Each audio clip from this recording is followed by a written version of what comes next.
بسم الله الرحمن الرحيم.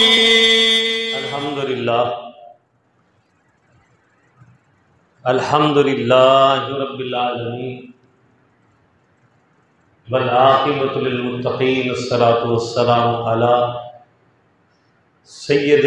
وأفضل الأنبياء والمرسلين. فقد قال الله تبارك وتعالى في القرآن المجيد والفرقان الحميد.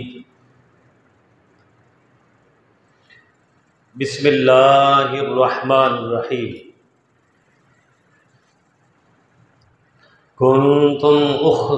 كنتم خير أمة أخرجت للناس تأمرون بالمعروف وتنهون عن المنكر وتؤمنون بالله. وفي مقام آخر وَلْتَكُن مِّنكُمْ أُمَّةٌ يَدْعُونَ إِلَى الْخَيْرِ وَيَأْمُرُونَ بِالْمَعْرُوفِ وَيَنْهَوْنَ عَنِ الْمُنكَرِ وَأُولَئِكَ هُمُ الْمُفْلِحُونَ. صدق اللہ مولانا العظیم وصدق رسولہ النبی الامین الحلیم الحنین الرؤوف الرحیم. اما بعد، صلاۃ علی نبینا و حبیبنا و کریمنا و شفیع ذنوبنا و سید الانبیاء والمرسلین. ان اللہ و ملائکتہ یصلون علی النبی یا ایھا الذین آمنوا صلوا علیہ وسلموا تسلیما. درود پاک پڑھ لیں ایک دفعہ. اللہم صلی علی سیدنا و مولانا محمد وعلی آل سیدنا محمد مبارک وسلم علیہ. الصلاۃ والسلام علیک یا رسول اللہ وعلی آلک واصحابک یا حبیب اللہ. کی محمد سے وفا تو نے تو ہم تیرے ہیں، یہ جہاں چیز ہے کیا لوح و قلم تیرے ہیں. دنیا سے نہ دولت سے نہ گھر آباد کرنے سے تسلی دل کو ہوتی ہے خدا کو یاد کرنے سے. حاضرین و سامعین کرام، اللہ جل مجدہ کا بے حساب بے شمار اور انگنت فضل و احسان ہے ہم سب پر کہ جس کی توفیق خاص اور اس کی مہربانی سے ہم سب جمعۃ المبارک کی ان بابرکت اور خیر والی گھڑیوں، ساعتوں اور لمحات میں اللہ کے گھر میں اللہ کے حضور میں حاضر ہیں. اللہ تعالیٰ ان لمحات کو ہمارے لیے قبر و آخرت میں ذریعہ نجات و شفاعت بنائے. اللہ نے اس فانی دنیا میں جتنی زندگی کے عارضی سانس نصیب فرمائے ہیں، ان سانسوں کی کیفیات میں اپنی ذکر و فکر کو ہمارے لیے خیر و برکت کا ذریعہ بنائے. حاضرین محترم، آپ کے سامنے میں نے سورۃ الحج کی آیہ نمبر 41 تلاوت کرنے کا شرف حاصل کیا ہے. اس کے ساتھ سورہ التوبہ جو ہے اس کی آیت بینات کی تلاوت آپ کے سامنے کی ہے. اللہ رب العزت ہمیں قرآن کو سمجھنے اور اس پر عمل کرنے کی توفیق عطا فرمائے. دیکھیے، ان آیات کریمہ میں اللہ رب العزت نے آقا علیہ الصلوۃ والسلام کی امت مرحومہ، یعنی وہ امت جس پر اللہ نے اپنا رحم فرمایا ہے، اپنی خیرات و برکات کا نزول فرمایا ہے، یہی امت محمدیہ صلی اللہ علیہ وسلم کے فضائل کے حوالے سے پچھلا جمعہ بھی میں نے آپ کے گوش گزار کیا تھا، اور اسی تسلسل کو آگے دوام دیتے ہوئے اور روانی دیتے ہوئے آپ کے گوش گزار ایک بہت ہی اہم پہلو جو اللہ رب العزت نے حضور علیہ السلام کی امت کے ذمے لگایا، اس کو آج آپ کے سامنے آشکار کر رہا ہوں. اللہ تعالی ہمیں قرآن کو صحیح معنوں میں سمجھنے اور عمل کرنے کی توفیق عطا فرمائے۔ آقا علیہ الصلوۃ والسلام کی امت کے فضائل میں ایک فضیلت اور ایک خیر اور بھلائی کا پہلو یہ بھی ہے کہ اللہ رب العزت نے ارشاد فرمایا کنتم خیر امت، کہ تمام امتوں میں جو میرے نبی حضرت محمد صلی اللہ علیہ وسلم کی امت ہے، اس امت میں یہ بھی خیر اور بھلائی کا پہلو ہے کہ اخرجت للناس، جو لوگوں میں سے جو ہے جس امت کو پیدا کیا گیا، نکالا گیا، کہ تأمرون بالمعروف وتنہون عن المنکر،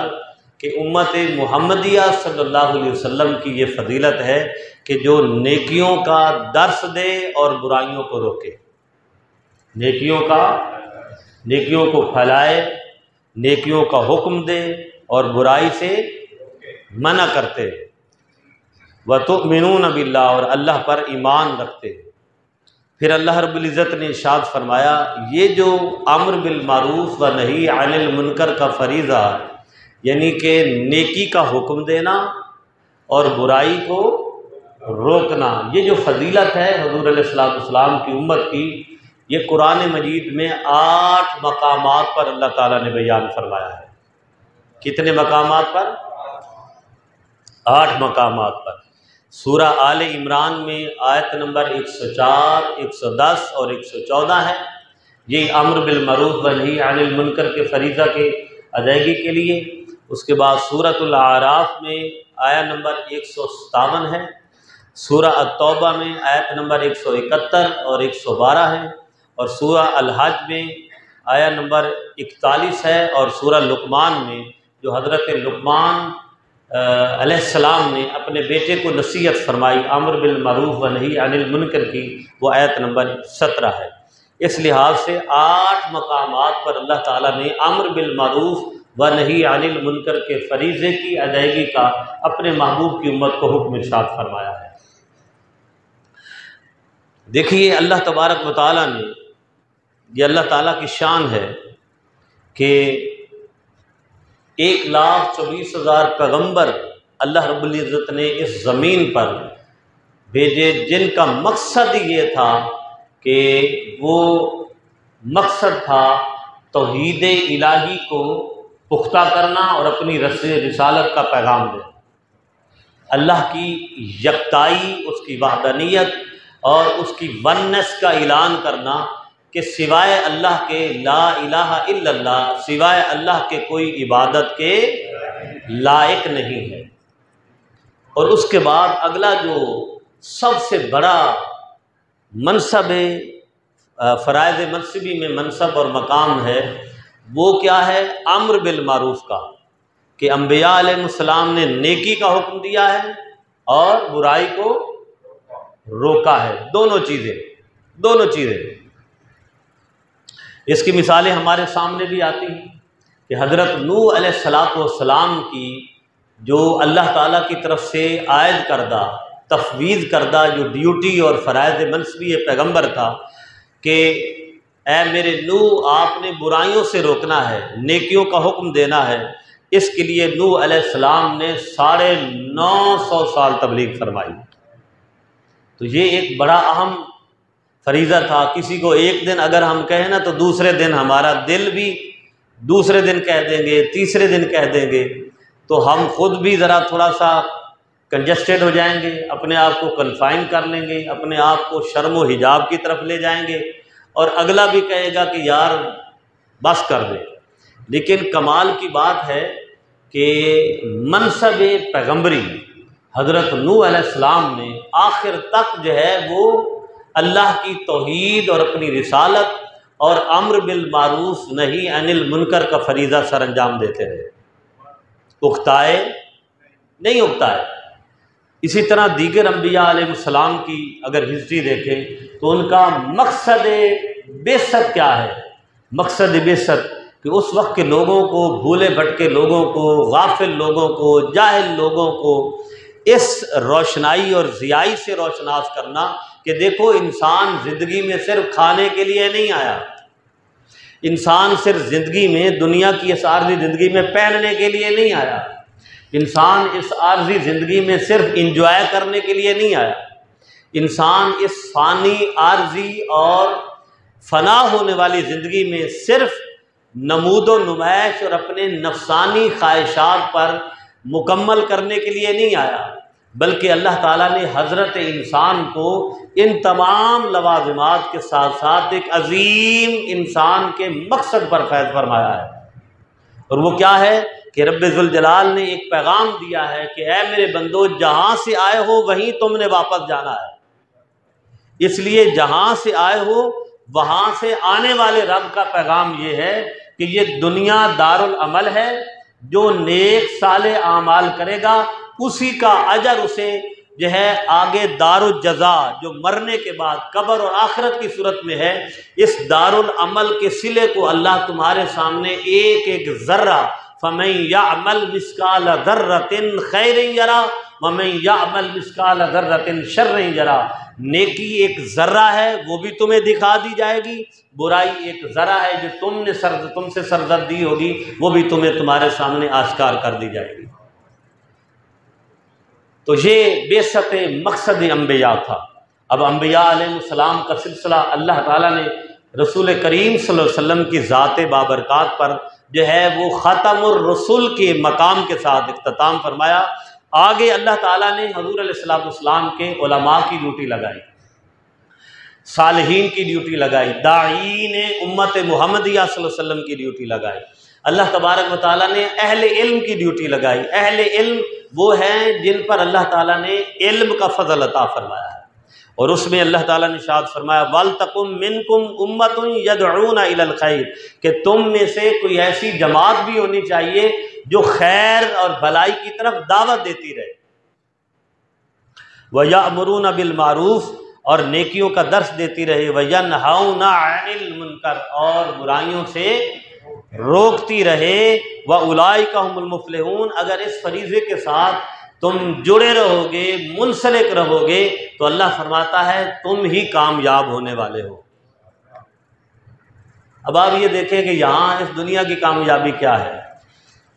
عارضی ہے، ربنا آتنا فی الدنیا حسنہ وفی الآخرۃ حسنہ، یا اللہ ہمیں دنیا میں بھی خیر اور بھلائی دے، لیکن اصل خیر اور بھلائی تو آگے والی جو دائمی ہے، جس میں قوام ہے، جس میں دوام ہے، جو ایور لاسٹنگ ہے، جو ایور لاسٹنگ ہے، جو نہ ختم ہونے والی ہے۔ یہاں بچہ امتحان دیتا ہے، نرسری کی کلاس سے سٹارٹ کرتے کرتے کرتے جناب وہ جو ہے وہ سیکنڈری، پھر ہائر سیکنڈری، پھر گریجویشن، پھر پوسٹ گریجویشن، مطلب یہ آگے سارے لیول طے کرتا کرتا ڈگری لے لیتا ہے، نوکری لے لیتا ہے، سارا کچھ ہو جاتا ہے، لیکن یہ چیزیں اپنے اختتام کو پہنچ جاتی ہیں۔ اگر اس کے ساتھ اللہ تعالیٰ عمل صالح زندگی عطا فرما دے تو وہ عمل صالح زندگی جو ہے دارالعمل کے ساتھ یہ زہری آنکھ بند ہونے کے بعد آگے اللہ نے اسے کامیابی کا پروانہ عطا فرمانا ہے۔ یہ اب دیکھیں یہاں تو اللہ تعالیٰ نے فرما دیا کہ وَلْتَكُن مِّنكُمْ أُمَّةٌ يَدْعُونَ إِلَى الْخَيْرِ، تم میں سے ایک جماعت ہو۔ اب ظاہر بات ہے سارے لوگ علماء تو نہیں ہو سکتے، سارے لوگ اہل عمل اور اہل علم اور اہل عمل نہیں ہو سکتے، لیکن اب اس کی انیشل سٹیج کی ایک جو ہے دعوت ہے، انسان کی ایک سٹارٹنگ لائف ہے کہ جب بھی کوئی صاحب ایمان دارالعمل میں یا عمل اپنا دار تکلف میں قدم رکھتا ہے، دار بلوغت میں قدم رکھتا ہے، جب انسان بالغ ہو جاتا ہے، کوئی بھی مسلمان بندہ مومن بالغ ہو جاتا ہے تو وہ دارالعمل میں آ جاتا ہے، اس کے ایک ایک عمل کا حساب جہاں لکھا جا رہا ہے۔ اب سب سے پہلے اس نے اپنی اصلاح کرنی ہے، جو قرآن مجید کا حکم ہے کہ قوا انفسکم، سب سے پہلے اپنے آپ کو بچاؤ، اپنے آپ کو بچاؤ۔ اب سب سے پہلی تبلیغ انسان نے اپنی ذات کو کرنی ہے۔ کس کو کرنی ہے؟ بولے نا، اپنے آپ کو کرنی ہے سب سے پہلے اپنی۔ اب یہ نہیں کہ دوسروں کو نصیحت کرے، دوسروں کو کہے نماز پڑھو، دوسرے کو کرو دیانت دار بن جاؤ، دوسرے کو کہو جھوٹ نہ بولو، دوسرے کو تمام تر جو ہے اوامر کا اور نواہی کا حکم دے اور خود اس سے خالی ہو۔ سب سے پہلے اپنی ذات ہے، وَأَهْلِكُمْ، اس کے بعد اپنے اہل و عیال کی ذات ہے، اپنے اہل و عیال کی ذات ہے۔ کہ دیکھیں جو منصب رسالت مآب صلی اللہ علیہ وسلم کی عہدہ برائی کا وقت آیا تو اللہ تعالیٰ نے پہلا حکم یہ دیا کہ میرے حبیب وَأَنذِرْ عَشِيرَتَكَ الْأَقْرَبِينَ، سب سے پہلے میرے حبیب صلی اللہ علیہ وسلم جو آپ کے اقربا ہیں، جو آپ کے خیش قبیلہ والے ہیں، انہیں بلاؤ، انہیں کہو کہ اللہ ایک ہے، میں اس کا رسول ہوں، اللہ ایک ہے، میں اس کا رسول ہوں۔ تو سب سے پہلے اپنی۔ اب جب انسان خود اصلاح کر لیتا ہے تو اب انسان آگے پھر جو ہے دوسروں کی اصلاح کرنے والا بھی بن جاتا ہے، چونکہ قرآن مجید کا واضح حکم ہے، قرآن مجید کا واضح حکم ہے کہ ایسا نہ ہو کہ تم خود جو ہے وہ دوسروں کے لیے میاں نصیحت بن جاؤ، فصیحت بن جاؤ اور خود اپنے آپ کو بھول جاؤ۔ قرآن مجید فرماتا ہے کہ یا ایھا الذین آمنوا لما تقولون ما لا تفعلون، اے اہل ایمان وہ تم بات کیوں کہتے ہو جس پر تمہارا اپنا عمل نہیں ہے، جس پر تمہارا اپنا عمل نہیں۔ پھر فرمایا اتأمرون الناس بالبر وتنسون انفسکم، تمہیں کیا ہو گیا ہے کہ لوگوں کو تو نیکی اور بھلائی کا حکم دیتے ہو اور اپنے آپ کو بھول جاتے ہو، اپنے آپ کو بھول جاتے ہو۔ تو یہ سارے معاملات ہیں۔ اب بات یہاں سے شروع ہوتی ہے کہ امر بالمعروف و نہی عن المنکر کا فریضہ ہم سب پر عائد ہوتا ہے، پھر امت علماء، جماعت علماء پر، اور یہ کتنی بڑی فضیلت ہے، کتنی بڑی فضیلت ہے۔ یقین کریں کہ آج کے دور میں جو پرفتن دور ہوتا جا رہا ہے اور قرب قیامت کی علامات ظاہر ہونا شروع ہو گئی ہیں، اور جو آقا صلی اللہ علیہ وسلم کے فرامین ذیشان ہیں، آج تو نیکی کا حکم دینا بہت بہت ماند پڑتا جا رہا ہے۔ آج تو بہت زیادہ ایک عجیب سی دوری انسان محسوس کرتا جا رہا ہے کہ انسان اللہ کے قریب ہونے کی بجائے دور ہوتا جا رہا ہے، انسان دور ہوتا جا رہا ہے، حالانکہ رب ذوالجلال تو انسان کے قریب ہے، اللہ انسان کے قریب ہے۔ صرف اگر انسان اتنا ہی سوچ لے کہ جب جانا ہی میں نے اپنے رب کے پاس ہے، اس کی بارگاہ میں حاضری ہونی ہر ایک کی۔ وہ آیت کریمہ میں بار بار پڑھتا ہوں جس میں فرمایا اللہ رب العزت نے سورۃ الجمعہ میں قل ان الموت الذی تفرون منہ فانہ ملاقیکم ثم تردون الی عالم الغیب والشہادہ، کہ جب بھی موت ہو جائے گی، میں صرف مفہوم بیان کر رہا ہوں، ترجمہ نہیں، ثم تردون الی عالم الغیب والشہادہ، مرتے ہی اس رب کی بارگاہ میں ہر ایک کو حاضر کر دیا جاتا ہے۔ ابھی میت کو غسل ہی نہیں دیا گیا، ابھی تو رو دھو رہے ہیں، میت کو غسل ہی نہیں دیا گیا، کفن دفن ہی نہیں دیا، کفنایا ہی نہیں گیا، دفنایا ہی نہیں گیا، میت چارپائی پہ ہے، پھٹے پہ ہے، گھر میں ہے۔ تردون الی عالم الغیب والشہادہ، مگر اس بندے کی حاضری اللہ کی بارگاہ میں ہوگی۔ تردون الی عالم الغیب والشہادہ ثم ینبئکم بما کنتم تعملون، وہاں اللہ تعالیٰ فرمائے گا میرے بندے تو آ گیا ہے، یہ تیرا نامہ اعمال ہے۔ یعنی اس آیت کریمہ کے جو ظاہری الفاظ ہیں اس سے تو یہ پتہ چلتا ہے کہ قبر کے سوال جواب ہونے سے پہلے اللہ کی بارگاہ میں اس کو نامہ اعمال دکھا دیا جاتا ہے۔ ابھی اسے کفنایا دفنایا نہیں گیا، رو دھو رہے ہیں۔ اس لیے ہر ایک کو اصلاح کا اللہ نے موقع دیا۔ اللہ تعالیٰ ہمیں اصلاح کرنے کی توفیق عطا فرمائے۔ تو امر بالمعروف اتنا بڑا فریضہ ہے کہ اتنی بڑی نیکی ہے۔ اب آپ دیکھیے قرآن مجید میں جو یہود تھے، حضرت موسیٰ علیہ السلام کی جو امتی تھے، انہیں یہ سورۃ الاعراف آیت نمبر 163 سے 66 تک، اب اللہ تعالیٰ نے، اب یہ وقت نہیں ہوتا کہ میں آیات پڑھوں، لیکن میں یہاں سے تھوڑا سا سٹارٹ لے لیتا ہوں۔ فرمایا وَاسْأَلْهُمْ عَنِ الْقَرْيَةِ الَّتِي كَانَتْ حَاضِرَةَ الْبَحْرِ إِذْ يَعْدُونَ فِي السَّبْتِ إِذْ تَأْتِيهِمْ حِيتَانُهُمْ يَوْمَ سَبْتِهِمْ شُرَّعًا وَيَوْمَ لَا يَسْبِتُونَ لَا تَأْتِيهِمْ كَذَلِكَ نَبْلُوهُمْ بِمَا كَانُوا يَفْسُقُونَ وَإِذَا قَالَتِ لَا، یہ ساری یہ آیات آ رہی ہیں۔ اب ہوا کیا کہ اللہ رب العزت نے یوم السبت، یہودیوں کا دن ہفتے کا ہے، اور اتوار کا دن نصرانیوں کا ہے، اور جمعہ کا دن کس کا ہے؟ بولیے نا، اللہ تعالیٰ نے۔ دیکھیں یہ جمعہ یعنی سارے دن ختم ہو جائیں گے، اب کمال کی بات ہے، سارے دن ساری کفیات ختم ہو جائیں گی، لیکن حدیث میں آیا کہ جنت میں بھی جمعہ بازار لگا کرے گا۔ میں نے کئی دفعہ حدیث آپ کے سامنے گوش گزار کی بھی ہے، کتنی بڑی فضیلت ہے جمعہ کے دن کی۔ ہفتہ بھی ختم، اتوار بھی ختم، پیر بھی ختم، منگل بھی، ایام بھی، مہینے بھی، لیکن جمعہ کا دن جنت میں بھی قائم رہے گا۔ اللہ اکبر۔ تو اب ان یہودیوں کو روکا گیا کہ بھئی ہفتے کے دن تم نے مچھلیاں نہیں پکڑنی، مچھلیاں نہیں پکڑنی۔ اب یہاں اللہ تعالیٰ نے 3 گروہوں کا ذکر فرمایا ہے۔ اب ایک وہ کیا، اب اللہ تعالیٰ آزمائش کے طور پر اللہ نے کیا کیا کہ ہفتے کے دن مچھلیاں آ جاتی، جس دن پکڑنے کا حکم یعنی چھوڑنے کا حکم، نہ پکڑنے کا حکم دیا گیا، اسی دن ہفتے کے دن مچھلیاں کثرت سے آ جاتی۔ یہ آزمائش تھی اللہ کی طرف سے۔ یہ کیا تھی کہ یہ کیا اللہ کے حکم پر عمل کرتے ہیں کہ نہیں۔ ہفتے کا دن اللہ نے فرمایا بھئی تمہاری عبادت کا دن ہے یہودیوں کا، کہ تم عبادت کرو، ان کاروبار یا کوئی اپنا کھانا پینا خوراک اس کی طرف نہ جاؤ، ٹھیک ہے جی۔ اب وہ کیا کرتے، جب مچھلیاں کثرت سے آتی تو وہ جمعے والے دن جب وہ کناروں سے تھوڑی ہلکی ہلکی وہ نالیاں بنا کر تھوڑے وہ جو ہے وہ وہاں سے جو ہے وہ ڈک لگا کے کٹ لگا کے وہ وہاں مچھلیاں جمع کر لیتے، اور جب ہفتے کا دن ختم ہو جاتا یا جمعے والے دن پکڑ لیتے یا اتوار کو پکڑ لیتے۔ اب یہ کیا تھا کہ یہ بھی اللہ تعالیٰ کے حکم کی حکم عدولی تھی۔ اب یہاں قرآن نے 3 گروہوں کا ذکر فرمایا۔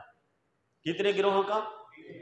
اب ایک گروہ وہ ہو گیا جو ان کے ساتھ شامل ہو گئے، انہوں نے کہا کوئی بات نہیں، ہم ہفتے والے دن پکڑ تو نہیں رہے، ہم تو چھوٹا سا سوراخ یا کوئی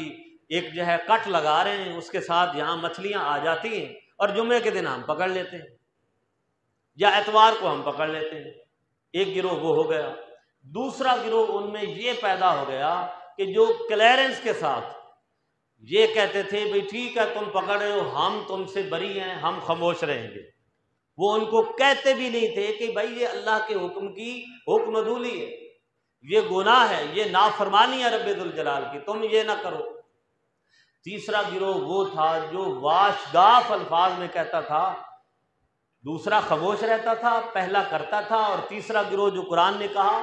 وہ یہ کرتے تھے۔ تیسرے گروہ والے انہیں اعلانیہ کہتے تھے کہ تم مجرم ہو، تم کیا ہو؟ مجرم ہو، تم یہ گناہ کر رہے ہو، تم یہ اللہ کی نافرمانی کر رہے ہو، اور اللہ کی نافرمانی سے باز آ جاؤ۔ اب جب اس وجہ سے اللہ کا ان پر عذاب آیا تو قرآن یہ کہتا ہے کہ وہ جو گروہ تھا جو روکتا بھی تھا، تو اللہ تبارک و تعالیٰ نے ان کو، جو پہلے 2 گروہ والے تھے، ان دونوں کو اپنے عذاب میں محیط فرما لیا، دونوں پر اللہ تعالیٰ نے اپنا عذاب نازل فرمایا۔ اور جو تیسرا گروہ تھا اس کو اللہ تبارک و تعالیٰ نے ارشاد فرمایا، اللہ رب العزت نے، کہ اس تیسرے گروہ کو اس وجہ سے ہم نے بچا لیا کہ ان کو کلیئرنس کے ساتھ کہتے تھے کہ یہ اللہ کی نافرمانی ہے، یہ اللہ کی نافرمانی ہے۔ فلما نسوا ما ذکروا بہ انجینا الذین ینہون عن السوء، اللہ تعالیٰ نے فرمایا کہ انجینا الذین ینہون عن السوء، ہم نے انہیں نجات دے دی جو برائی سے روکنے والے تھے، جو برائیوں سے روکنے والے تھے۔ وَأَخَذْنَا الَّذِينَ ظَلَمُوا بِعَذَابٍ، اور ہم نے ان کو اپنے عذاب میں مبتلا کر دیا جو پہلے یا دوسرے گروہ میں شامل تھے۔ اب آئیے، اگر یہود پر ایک وہ گروہ جو گناہ میں پڑا رہا، ایک وہ گروہ، ایک وہ جماعت، وہ افراد جو خاموش رہے، انہیں کرنے دے، ہمیں کیا لگے۔ اللہ نے فرمایا دونوں کو اللہ تعالیٰ نے عذاب میں مبتلا فرما دیا۔ اور پھر اللہ تعالیٰ نے قرآن مجید نازل فرمایا، لُعِنَ الَّذِينَ كَفَرُوا مِن بَنِي إِسْرَائِيلَ عَلَى لِسَانِ دَاوُودَ وَعِيسَى ابْنِ مَرْيَمَ ذَلِكَ بِمَا عَصَوا وَكَانُوا يَعْتَدُونَ كَانُوا لَا يَتَنَاهَوْنَ عَنِ الْمُنكَرِ فَعَلُوهُ لَبِئْسَ مَا كَانُوا يَفْعَلُونَ۔ یہ بھی اللہ تعالیٰ نے فرمایا کہ ہم نے داؤد علیہ السلام کی زبانی اور عیسیٰ علیہ السلام کی زبانی ان لوگوں پر، ان کافروں پر لعنت فرما دی، ان کافروں پر لعنت فرما دی۔ اور ان کا گناہ کیا تھا کہ کانوا لا یتناہون عن منکر فعلوہ، کہ نہ وہ برائی کو روکتے تھے بلکہ وہ اس برائی میں خود پڑ جاتے تھے، اس گناہ میں خود پڑ جاتے تھے، اس لیے اللہ نے فرمایا ہم نے ان پر لعنت فرما دی۔ اب برادران محترم، آج کا ہم دور دیکھ لیں، ہم اپنی ذات سے شروع کریں۔ کیا میرے سامنے کوئی برائی ہو رہی ہے، میں اس کو برا جان رہا ہوں یا اس کے اندر خود انوالو ہوں، یا میں خود خاموش ہوں؟ اور وہ حضرت ابو سعید خدری رضی اللہ تعالیٰ عنہ سے جو روایت مروی ہے اور علماء بیان کرتے ہیں، آپ لوگ پڑھتے بھی ہیں، سوشل میڈیا کی زینت بھی رہتی ہے کہ من رأى منکم منکرا فلیغیرہ بیدہ، کہ آقا صلی اللہ علیہ وسلم نے فرمایا کہ جو تم میں سے برائی کو دیکھے اس کو اپنے ہاتھ سے روک لے، اسے اپنے ہاتھ سے روک لے،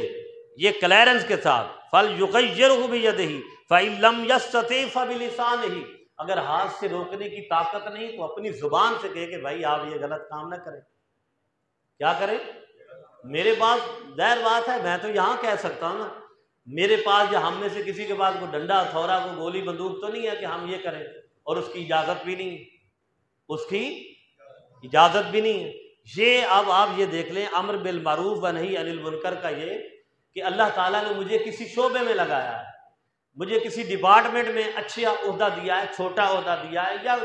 جس لیول پہ پرائیویٹ سرکاری جہاں بھی ہے، ہم اس کو ہاتھ سے روکیں نہیں تو زبان سے کیا کریں؟ برا جانیں۔ پھر اللہ تعالیٰ نے آقا صلی اللہ علیہ وسلم نے فرمایا فإن لم یستطع فبقلبہ، اگر زبان سے بھی روکنے کی استطاعت نہیں تو دل میں برا جانیں،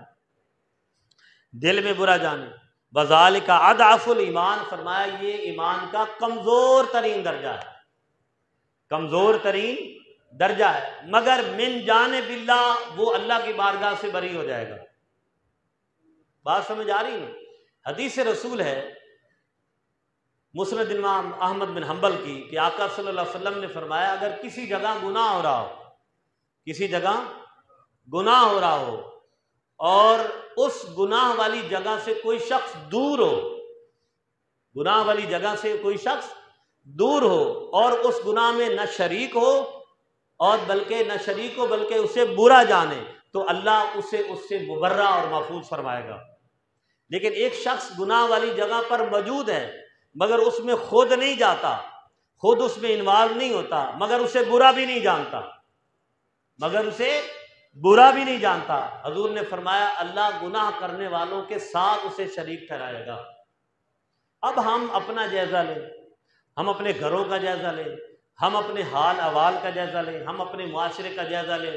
یقین کریں کہ بدلتے ہوئے دنوں کے ساتھ، ایام کے ساتھ، اب میری عمر تقریباً جو ہے وہ 45 کے لگ بھگ ہے، آج سے جو شعوری زندگی ہے وہ میٹرک کی لائف ہے، اگر میں اس کو گنوں کاؤنٹ کروں تو میری زندگی کے 26-27 سال جو اس طرح کے ہیں، 28 سال یا آپ یہ سمجھیں 30 سال ہیں، تو آپ ماشاءاللہ میرے میں عمر بھی بڑے ہیں، میرے تجربے بھی بڑے ہیں، لیکن آنے والے دن کے ساتھ ہر ایک اچھائی برائی کا جو ایک ترازو ہے، جو ایک ویٹیج ہے، جو ایک سٹیٹس ہے، وہ بدلتا جا رہا ہے، نہیں بدلتا جا رہا، بدلتا جا رہا ہے، ٹھیک ہے نا؟ آج سے 20 سال پہلے ہم جس چیز کو برا جانتے تھے وہ اب اس کی وہ جو برا پن ہے، اس کا جو اسوہ سو ہے، اس کی کیفیت برائی ہے، وہ ہمارے ذہنوں سے محو ہو چکی ہے کہ ہم اس چیز کو بھی برا جانتے تھے۔ لیکن بات یہ ہے کہ یہ زمانہ مرور زمانہ کے ساتھ پتہ نہیں کتنی کتنی کیفیات بدلیں گی، لیکن ان کیفیات کے ساتھ ہمیں اللہ تعالیٰ کی پناہ مانگنی ہے، ہم نے اپنے ایمان کو محفوظ رکھنا ہے اور اپنے آپ کو بہتر کرتے جانا ہے۔ اب آقا صلی اللہ علیہ وسلم کا فرمان ذیشان سنیے، قربان جائیں یا رسول اللہ صلی اللہ علیہ وسلم، فرمایا جس قوم میں گناہوں کا ارتکاب ہو رہا ہو، اور یہ حدیث رسول صلی اللہ علیہ وسلم جو ہے یہ سنن ابی داؤد کی حدیث ہے، فرمایا کہ جس قوم میں گناہوں کا ارتکاب ہو رہا ہو اور ان میں اسے روکنے کی قدرت رکھنے والے بھی موجود ہوں، پھر بھی وہ نہ روکے تو قریب ہے کہ اللہ جل شانہ ان سب کو اپنی طرف سے عذاب میں مبتلا فرما دے۔ اچھا اب عذاب کیا ہے؟ یہ تو اللہ کی شان ہے کہ ما کان اللہ لیعذبہم وانت فیہم، اللہ نے یہ گارنٹی دی ہے میرے حبیب کہ تیری وجہ سے تیری امت پر وہ عذاب نہیں آئے گا جو پہلی امتوں پر آیا کہ چہرے مسخ ہو گئے، بندر بن گئے، جی بارشیں رک گئیں، زلزلے طوفان ایک کثرت کے ساتھ آنے لگے۔ لیکن یہ ہے کہ اور مختلف شکلیں ہیں، مہنگائی کتنی بڑھ گئی، مختلف کیفیات ہیں۔ پھر میں بات اگر کروں گا تو کچھ مطلب ہو سکتا ہے کہ وہ شاید میں اوور بھی بات کر جاؤں، لیکن میں ادھر نہیں جانا چاہتا۔ مختلف جو ہمیں سوچلی طور پر ہمارے اوپر جو ایک مینٹل سٹریس آ رہا ہے، بات سمجھ رہے ہیں نا، جو ہمیں ذہنی دباؤ میں جو ہم شکار ہو رہے ہیں، جو ہمارے گھروں کا ماحول بدل رہا ہے، ہماری اولادیں نافرمان ہو رہی ہیں، میاں بیوی کی تعلقات میں ایک تلخیاں آ رہی ہیں، بھائی بہنوں کے اندر جو ایک عجیب سی جو ہے وہ فارورڈنگ آ رہی ہے، عجیب سی دوریاں، یہ ساری محلے داریوں میں، شہروں میں، رشتہ داریوں میں، یہ کیا ہے کہ من حیث المجموع وہ برائی کو برا جاننے کی کیفیت ہی ختم ہوتی جا رہی ہے۔ یہ بھی اللہ تعالیٰ کے عذاب ہے۔ اس لیے اب اس کا حل کیا ہے؟ مایوسی حل نہیں ہے، پریشانی حل نہیں ہے، حل اس کا یہ ہے کہ ہمیں ڈٹے رہنا ہے۔ یہ نہیں کہ وہ یہ کر رہا ہے تو میں بھی یہ کرنا شروع کر دوں۔ کم از کم ہمارے کچھ گھرانے، ہمارے کچھ افراد، ہم خود کچھ ایسے تو بن جائیں کہ ہمارے گھروں میں قرآن مجید کی اونچا پڑھنے کی تلاوت آ رہی ہو۔ کچھ ایسے گھرانے قیامت تک قائم رہیں گے کہ جب صبح کی اذان ہوتی ہے تو وہ دروازے کھل جاتے ہیں، وہاں سے لوگ مساجد کی طرف نماز پڑھنے کے لیے آ رہے ہیں۔ وہ ویسٹرن ورلڈ اور نان مسلم جہاں ہم ہر ایک بات کہتے ہیں کہ یہ ویسٹرن ورلڈ کی سازش ہے، یہ مغرب کی سازش ہے، کیا یہ بھی مغرب کی سازش ہے کہ صبح کی اذان ہو جاتی ہے، 2 صفیں ہوتی ہیں اور مسلمانوں کے گھر بند ہیں؟ یہ بھی انہوں نے ہمیں کہا کہ یہ ہم سازش کر رہے ہیں۔ کہ وہ ایک جیوش لکھتا ہے کہ اگر مسلمان جمعے کے دن کی طرح فجر اور عشاء کی نماز پڑھنا شروع ہو گئے تو ہم تھر تھر کانپیں گے کہ اب ہماری خیر نہیں ہے۔ تو کیا یہ بھی ان کی سازش ہے؟ ہمیں اپنے آپ کو بدلنا ہے، ہم نے یہ ساری شیطانی کیفیات اور وساوس کو ختم کرنا ہے، ہمیں اپنے آپ کو ڈٹرمن کرنا ہے۔ اللہ تعالیٰ نے نام سے گھر چھینے ہیں، نام سے نوکریاں چھینی ہیں، لیکن یہ آپ کو بات بتا رہا ہوں کہ اگر ہم اللہ کی طرف راجع نہ ہوئے اور ہم اللہ کے دین کو مضبوطی سے تھامنے والے نہ بنے تو پھر اور آنے والے دنوں میں تنگی اور سختی ہوتی جائے گی۔ اگر برائی تیزی سے پھیل رہی ہے، اب دیکھیں نا کتنے علماء کرام سے آج سے 20-25 سال پہلے جو تصویر کھنچوانا بھی پسند نہیں کرتے تھے، جو ٹیلی ویژن پہ آنا بھی پسند نہیں کرتے تھے، کہتے تھے یہ بدعت ہے، یہ تو گناہ ہے، آج وہی علماء کرام ٹیلی ویژن پہ بھی آ رہے ہیں، پکچر بھی چھپا رہے ہیں، اور یہاں تک کہ کچھ ایسے بھی ہیں جو بہت ہی اس حوالے سے سخت تھے، وہ سوشل میڈیا پہ جو ہے اپنی ویڈیوز ڈال رہے ہیں، سارا کچھ کر رہے ہیں۔ تو اچھی بات ہے، اگر برائی اپنے ذرائع بدل رہی ہے، ذہن میں رکھیے گا، اگر شیطانی فتنہ اپنے ذرائع بدل رہا ہے، تیزی کے ذرائع لا کے آ رہا ہے، تو نیکی کے ذرائع کو بھی اسی ریپڈلی، اسی سپیڈ کے ساتھ بدلنا ہوگا۔ کہ اگر ایک فیس بک، یوٹیوب، ٹویٹر یا سوشل میڈیا کا کوئی بھی ڈپارٹمنٹ ہے، اس پر ایک بری چیز ڈالی جاتی ہے اور وہ 2-4 ملین یا 2-4 لاکھوں اور کروڑوں لوگوں میں 1 منٹ میں پھیل جاتی ہے، تو ہمیں اچھائی پھیلانے والا بھی بننا چاہیے کہ اگر برائی پھیل جاتی ہے تو ہم اچھائی کا ایک ورڈ، ایک جملہ، ایک چیز پھینکیں اور وہ بھی ملین لوگوں تک چلی جائے۔ یہ جائے کہ ان چیزوں سے نفرت کریں کہ یہ تو غلط، یہ تو بہت گناہ ہے، بہت کچھ ہے۔ تو بھائی اگر ہم اس کو گناہ ہی سمجھتے رہیں گے تو پھر ہم نیکی کا درس، بولیے نا، یہاں ہمیں آگے آنا ہوگا۔ اور نوجوان بچوں سے جن کی کثرت سوشل میڈیا کو، اب آپ دیکھ لیں کہ ہم اوٹ پٹانگ کی چیزیں بہت زیادہ شیئر کرتے ہیں، یہ بھی امر بالمعروف و نہی عن المنکر ہے کہ اللہ تعالیٰ نے میرے ہاتھ میں ایک ڈیوائس دی ہے، کیا میں اس کو کسی کی نفرت کے لیے کر رہا ہوں، کسی معاشرے میں حقارت کے لیے کر رہا ہوں، کہ میں اللہ اور اس کے رسول کو راضی کرنے کے لیے اس ڈیوائس کو استعمال کر رہا ہوں؟ صرف یہ وہ انٹرٹینمنٹ کا ایک ذریعہ نہیں ہے۔ اب میں آپ کو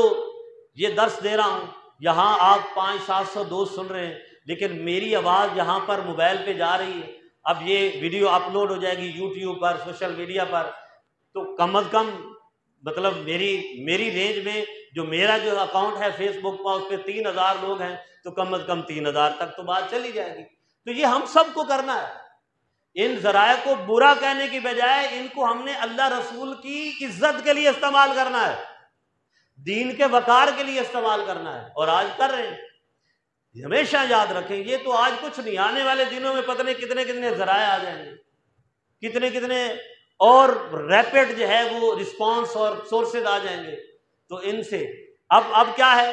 20 سال والا پہلے والا کنسیپٹ آج بدل گیا ہے۔ اس لیے برادران محترم، امر بالمعروف و نہی عن المنکر۔ دیکھیں میں نے پہلے بھی ایک دفعہ بات کی تھی کہ یہ موٹر سائیکل پہ کوئی جا رہا ہوتا ہے نا، کسی باجی کا بہن، ماں بہن پیچھے بیٹھی ہوتی ہے، اور اس کا اگر برقع یا اس کا سکارف نیچے گر رہا ہو تو ہم کہتے ہیں بھائی جان ٹھہر جائیں، یہ برقع اس کے اندر آ گیا اور کئی کیجویلٹی ہوئی ہے، کئی لوگ زخمی ہوئے، بھائی آپ اس کو اٹھا لیں۔ تو ہمیں اس بھائی کی فکر، اس بہن کی فکر ہوتی ہے کہ نہیں؟ اسی طرح کسی کے موٹر سائیکل کا سٹینڈ نیچے گرا ہوتا ہے، بھائی اس کو اٹھا لیں۔ تو یہ عارضی فکر ہے کہ بھائی بچ جائے، ہاسپٹل نہ پہنچ جائے۔ تو اس فکر کو ہم نے دائمی فکر میں بدلنا ہے کہ وہ جو نماز ہی پڑھنے نہیں آ رہا، وہ جو روزہ ہی نہیں رکھ رہا، میرا بیٹا ہے، میری بیوی ہے، میری بہن ہے، میری ماں ہے، میرے رشتہ دار ہیں، میرے محلے دار ہیں، میرے اڑوس پڑوس ہیں، تو بھائی اس کو کہہ دیں کہ بھائی جان مرنا بھی ہے، نماز بھی پڑھا کریں۔ کیا خیال ہے؟ کہہ دیں، اچھی بات ہے کہ نہیں؟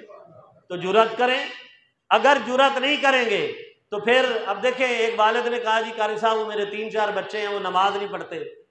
تو میں خود بھی کماتا ہوں، تو اب میں کیا کروں؟ میرا تو دل نہیں کرتا کہ ان کی بیگمات کھانا پکائیں، جو ان کے گھر میرا کھانا پکے اور میں کھا لوں۔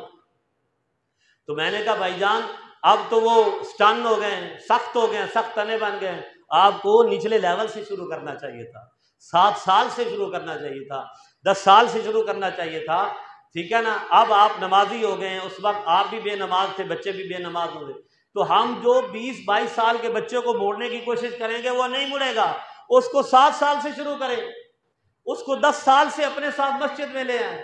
اس کو اچھی صحبت میں لے جائیں، سنگت، ہر شادی بیاہ، ہر لٹرم پٹرم میں لے جانا، مسجد میں ہم نے نہیں لے کے آنا، مسجد میں۔ تو پھر جب بڑے بچے ہو جاتے ہیں، ان کی صحبت، سنگت، ان کی کمپنی بدل جاتی ہے، لو جی ساڈا منڈا تو نماز نہیں پڑھتا،